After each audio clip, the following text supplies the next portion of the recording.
So we are here today at the Fresno Veterans Memorial Auditorium with a very special guest, Ray Hotoda, the conductor and music director of the Fresno Philharmonic. Thank you for being with us. My pleasure. Here. Now, you have a very special concert coming up, November 11th, That's right. which is Veterans Day. Tell us what else is special about that day. Well, we are celebrating the centenary of the end of World War I, and we are so thrilled and so excited about the piece that we are going to perform for you for Fresno. It's the first time ever that we are doing Benjamin Britten's War Requiem. It is going to be a spectacle. There will probably be about 300 people on stage. And what's interesting about this piece is that it is a mass, a requiem, a mass for the dead, but it's also a song cycle. And the brilliant part of how Britten puts this whole piece together, it's as if it's on three different planes. And so you have the chorus and the soprano solo on one plane. You have the orchestra on another plane. And then you have a children's choir that will be placed elsewhere in the auditorium to represent another plane. So is it an optimistic piece? Is it looking forward?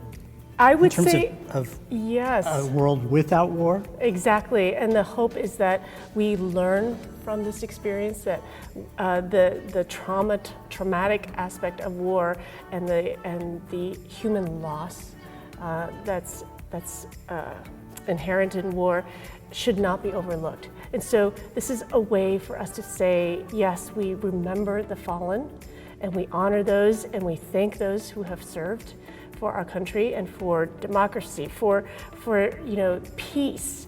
And let us keep honoring that instead of saying, oh, this is so glorious, this is this optimistic, beautiful, fantastic piece, but rather a more introspective look and saying, let's not repeat this. Mm-hmm. So remembering our veterans, honoring our veterans is very important to you. Yes. Why is that? Well, my husband's a Marine, and I have to say he comes from a family of people who have served in the armed forces, and I'm just really proud of that. And I know what it takes to lay down your life for your country. And I just want to say thank you to all the men and women who have served. And this is one artistic way we can do that in this community.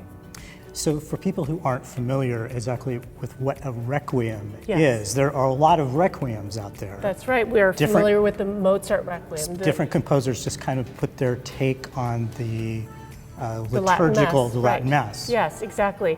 And what's interesting about what Britten does is it's almost as if he's saying, look, this is a Mass for the dead, but we're going to insert a song cycle within the Mass. And that's never been done before, to insert this poetry about depicting the horrific things that happen in war.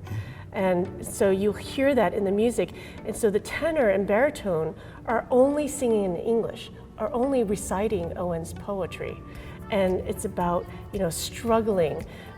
Like for instance, the first tenor line that he sings is, what passing bells for those who die as cattle? Only the monstrous anger of the guns. That's what he's saying, and so it's like bringing right to the forefront the atrocities of war. And then later on he says, not by the hands of boys, but in their eyes. So not by killing their hands, but in their eyes, that you see the goodbyes in their eyes. So this is your first time at the Memorial Auditorium in Yes. downtown Fresno. Yes. What are your first thoughts? I know you want to go back to the museum. Yes, and see it well, again. first of all, when I walked in, I thought, wow, what an incredible Art Deco decor. It's just an incredible place. That's a hidden gem in Fresno. And then we walked into the museum, and I thought, look at all these artifacts and all this memorabilia that they've accumulated over the years, and how my husband would love to peruse everything. But it's just fascinating, just the different things that they have in there. It's quite an incredible museum. It really is. Yeah. Well, thank you so much for being with us. It sounds like a really special concert. Thank you so much, Donald. So we're joined now by Stephen Wilson, who is the CEO of the Fresno Philharmonic. Stephen, thank you for being here. It's a great pleasure. So November 11th used to be called Armistice Day, right? in the U.S. Absolutely, yeah. Its origins were a recognition specifically of people who fought in World War I, and then was, after World War II, was changed to Veterans Day. So the Britain piece, though, wasn't actually written until the 1960s. Yeah, so it's it's a fascinating work historically that really encompasses virtually the whole of the 20th century. That was written and premiered in the 1960s. The piece really has this arc of war through the whole 20th century up to and including the Cold War era of the 1960s. And so I think it in a sense reflects all of that.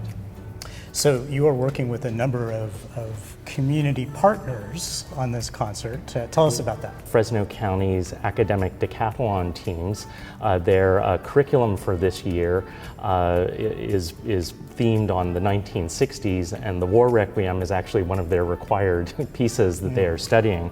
So we, working with the Fresno County Office of Education, we will be having a large group of students who are competing in the academic decathlon for Fresno County attending the concert on November 11th. So hopefully when they compete, they will get a War Requiem question, we hope. You can only hope. Also, the Fresno Historical Society is providing some materials for us for a lobby display about World War I, and with some specific references to World War I in Fresno, that period in Fresno.